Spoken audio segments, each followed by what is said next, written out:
All right, hey guys, it's Greg Jones for Engine Builder. We are here at Sick Week and it's day 2. We're at Bradenton Motorsports Park. Today I'm joined by Leroy Edwards. And behind us is his 572 cubic inch ProCharged big block Chevy, and it's our engine of the week.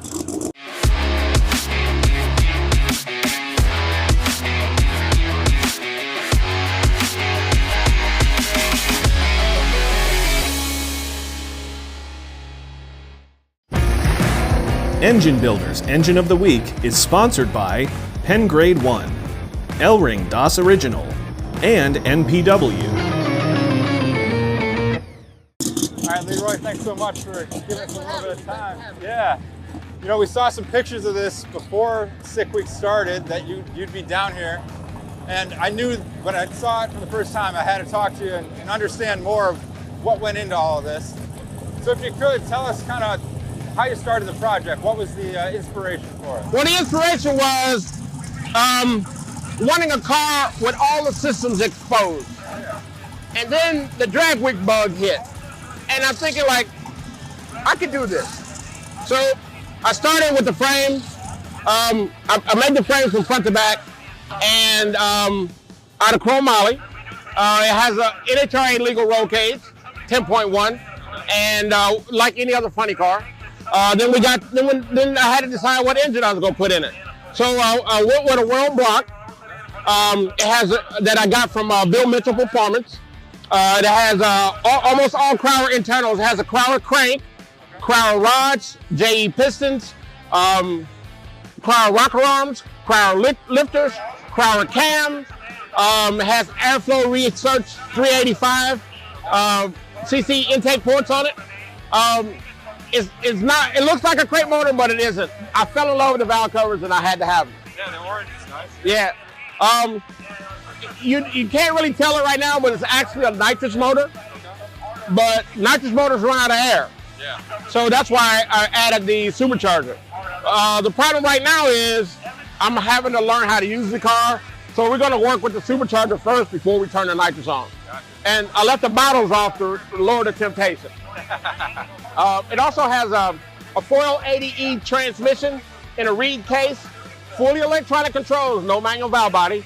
That way you can manage the pressure mainly when you're not on the power, because they don't need to have that high pressure all the time.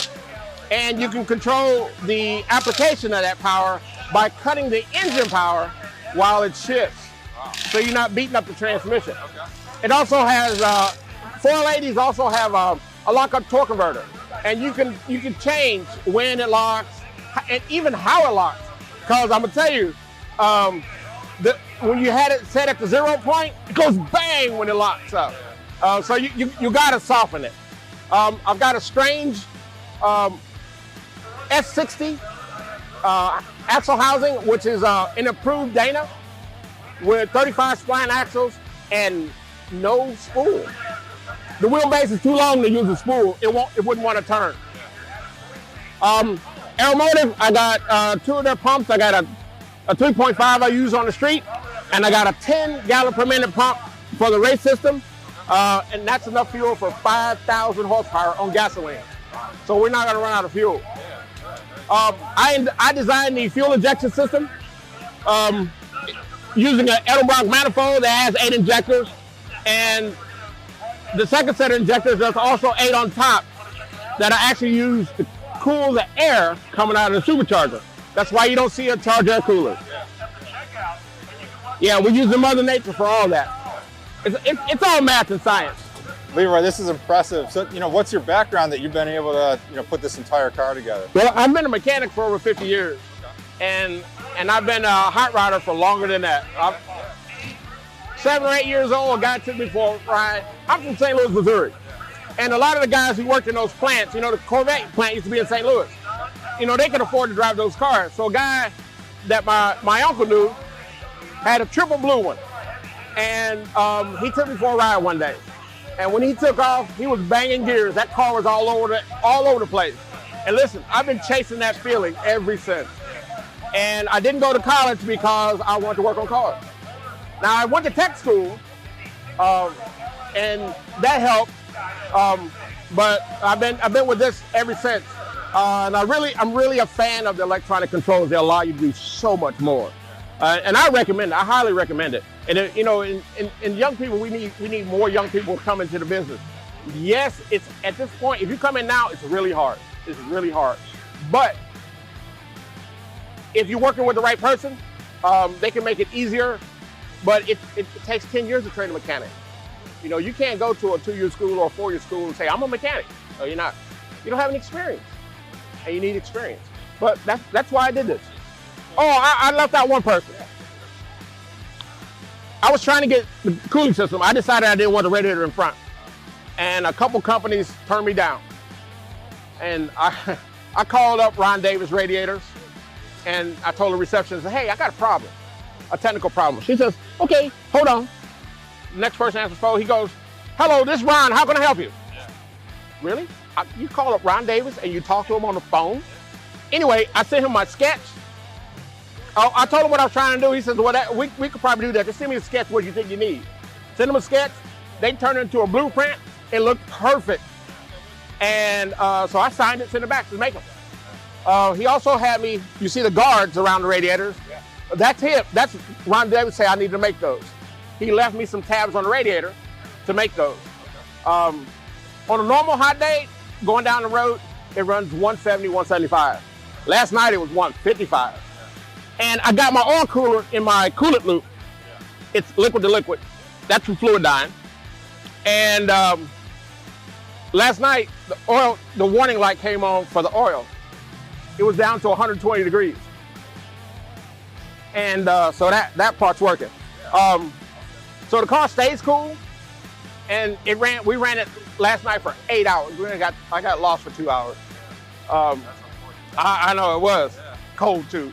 Yeah, I'm sure we had exposed. Yeah. Well, I had my rain suit on to keep the wind off of me, and I wear a helmet when I'm taking a long drive. But otherwise, on the street, man, it's a blast to drive. I wish I could let people drive it, but that'd be too dangerous. Yeah, for sure. Yeah. Because it is a handful. So, Leroy, how long did it take you to complete the car? It took me 2.5 years to build it. Okay. Yeah. And then I want to go back to the ProCharger a second. What size ProCharger is it? It's our ProCharger F3 136. It's not the smallest one, but it's one of the smaller ones. Yeah. Now, you said you have enough fuel to, help you get to 5,000 horsepower. Yeah. But, how much does the big block, make? It's never been on a dyno, but the Supercharger itself can support 3,000 horsepower. And I got 4 500 horsepower nozzles in the intake.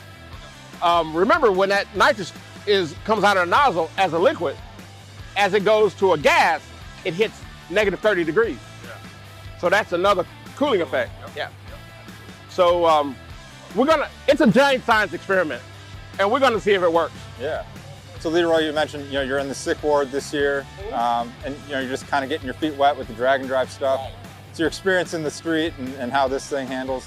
What's your expectation for the track once you do get out there? What are you hoping that it does? Well, the car is built to run unlimited, and the big dogs are running in the high fives. I think the record is 599 something. I got to beat it. That simple. If I can't beat them, I can't win. And you don't want to go to a gunfight with a knife now, would you? Absolutely not. All right, Leroy, well, we appreciate all this info. Anything else that we're leaving out that you want to mention about the engine? Oh, yeah, I did. S&W race cars, they make these wings, but they're on 16 inches on center for a little scooting Jackson. Yeah. They re-engineered the wings to get them at 29 inches on center. And I really appreciated that, because at first the guy told me no. And then he emailed me back and says, okay, we think we can do it. So I went ahead and ordered them. I actually had the back one first, the 48-inch one.